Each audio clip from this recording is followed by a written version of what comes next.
Hey guys, I'm Novine Tech and this is my full review of the Ayaneo Air handheld gaming PC. This is its box. This is the TomTalk branded carrying case. There are other colors available. And this is the Ayaneo Air itself. I have the standard Aurora White model here. The specs are on screen, but you can see the standard model runs on an AMD Ryzen 5 5560U processor running at up to 4 GHz.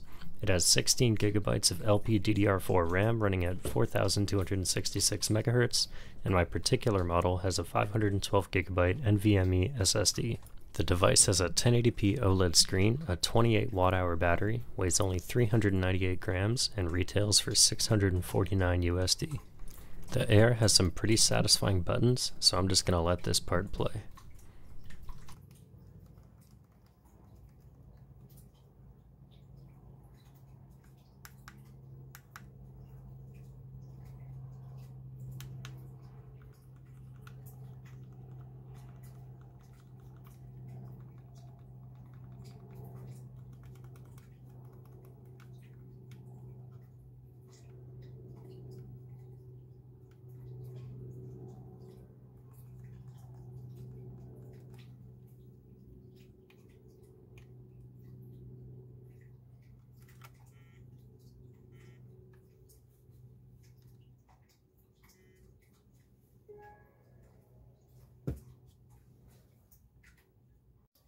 Ayaneo ships this device with built-in software called ASpace. This is your main hub for the device. It features a game launcher that connects to most platforms such as Steam, Epic, or Uplay, and it has convenient device control features for the CPU's TDP, the fan speed, and the display resolution. The Assistant tab shows usage statistics, the system information, and the configuration menus.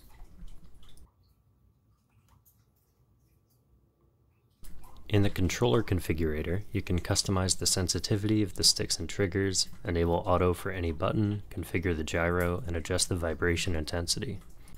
It's also all 3D rendered, so you know exactly what part of the device you're working with at any given time.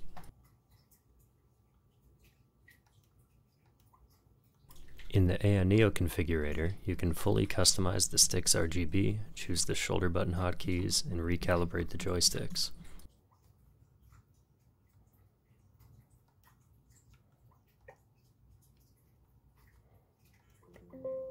There's also a number of functions you can add to a quick menu, such as enable and disable Wi-Fi, control Bluetooth, and more.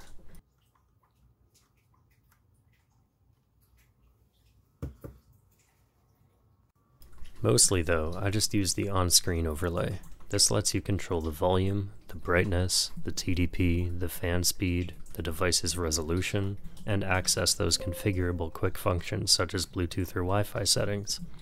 Plus, this overlay shows you the internal temperatures, remaining battery life, and other usage statistics.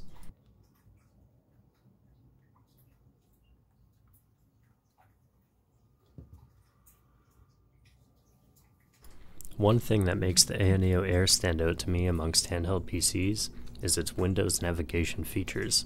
The virtual mouse is controllable with the built-in joysticks and buttons. The left stick acts as a mouse pointer. Pressing A is left click, pressing X is right click, and pressing the bottom right button will always bring you to the desktop no matter what you're doing. The top right shoulder button will act as escape when pressed or open the multitask window when held. The left shoulder button opens a keyboard when pressed and opens Ctrl-Alt-Delete when held, which is great for navigating windows, especially on a small device like this. These two buttons can also be fully reconfigured and set to whichever you prefer, but honestly I found that the default options work the best so far.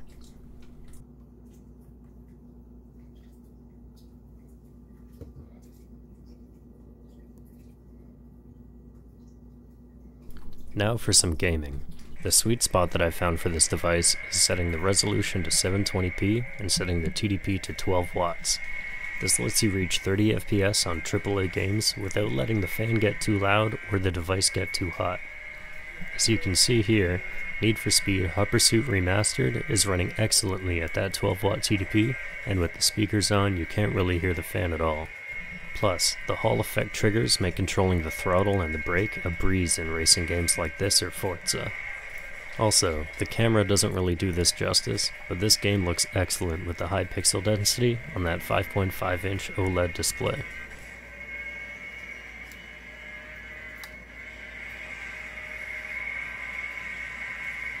Even after longer gaming sessions running a game on settings like this, the device doesn't get too hot, especially where you're holding it, and I rarely notice any dips in the frame rate, especially when running at 720p. It's definitely a great playable experience.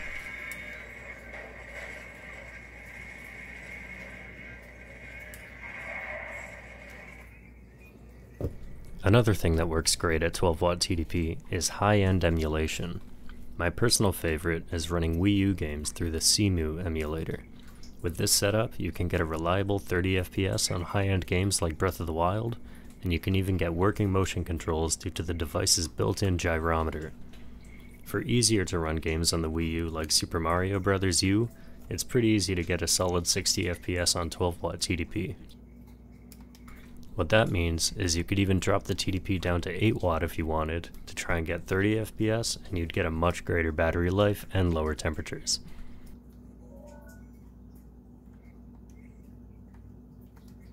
When running high-end emulators like CEMU, you will run into stutters while it caches new shaders, but after those are cached, you're good to go and you're not going to stutter anymore in that same area.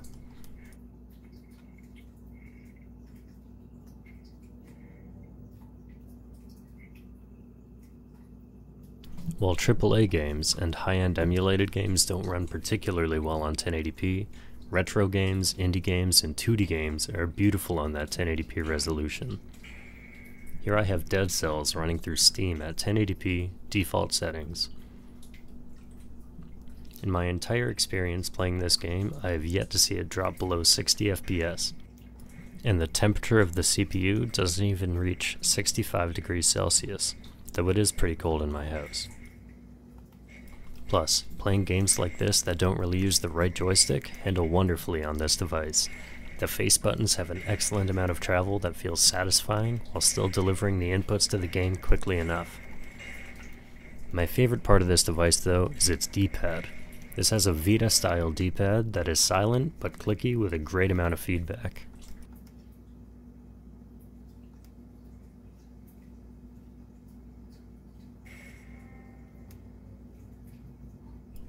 When running Dead Cells on 1080p with a 12-watt TDP, you'll end up with about an hour and a half of battery life if you run it that high, but you can drop it down to an 8-watt TDP on 720p, or even a 5-watt TDP if you don't mind 30 FPS, and you can definitely push upwards of 2 hours or 2.5 hours of battery life on a single charge.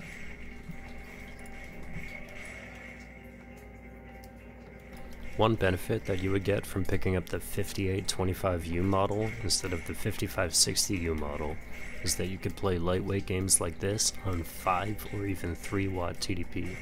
At that low of a TDP, you'd barely generate any heat at all. Your temperatures would be around 50, and you could get 4 hours or even 5 hours of battery life on a single charge. On my particular model though, playing Dead Cells like this, I'd only get about an hour and a half or 2 hours of battery, unless I drop the resolution.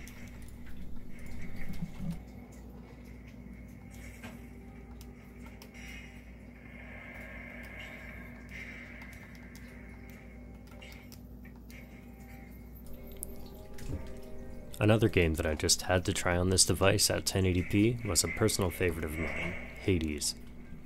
This game worked amazing on the Ayaneo Air, though I would probably play this on 720p and drop the TDP down to 8 watts on my own time. The text scaling is quite small on 1080p even after you change the settings in Windows, plus the visual change from 720p to 1080p on a game like this on a small 5.5-inch screen isn't very noticeable. On top of that, you definitely draw less heat and pull a longer battery life if you run the device at 8 watts instead of 12.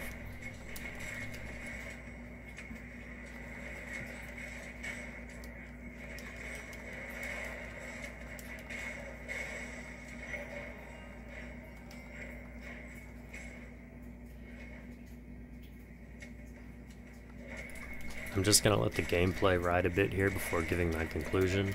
But again, just to reiterate, you can't really capture the joy of this OLED screen through a camera, you really have to see it. It really makes all these retro games, 2D games, and indie games look way better than before.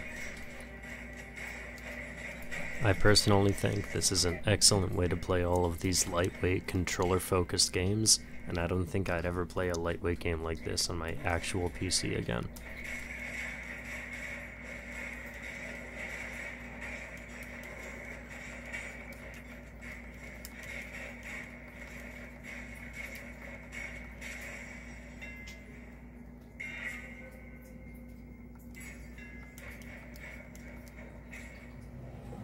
So, what do I think of the device? For the pros, it's an excellent lightweight device for 30 FPS AAA gaming or high-end emulation on the go. It has a beautiful OLED display, excellent ergonomics for its size, and Hall sensors, meaning the sticks will never drift and the triggers can be recalibrated at any time. For the cons, the GPU really doesn't pull the power I'd like it to sometimes. In games like Cyberpunk, you really have to drop those visuals to get playable frame rates. The device can get a little hot at higher TDPs, and the small Switch-style joysticks don't quite have the travel and range that I prefer. Overall, this is an excellent handheld PC that's only 1/3 the size of the Steam Deck. Windows is great for that software compatibility, but I would have preferred a stronger RDNA 2 GPU like in the Steam Deck. I'd still give the Ayaneo Air an 8.5 out of 10 and say it's definitely worth its $649 price point.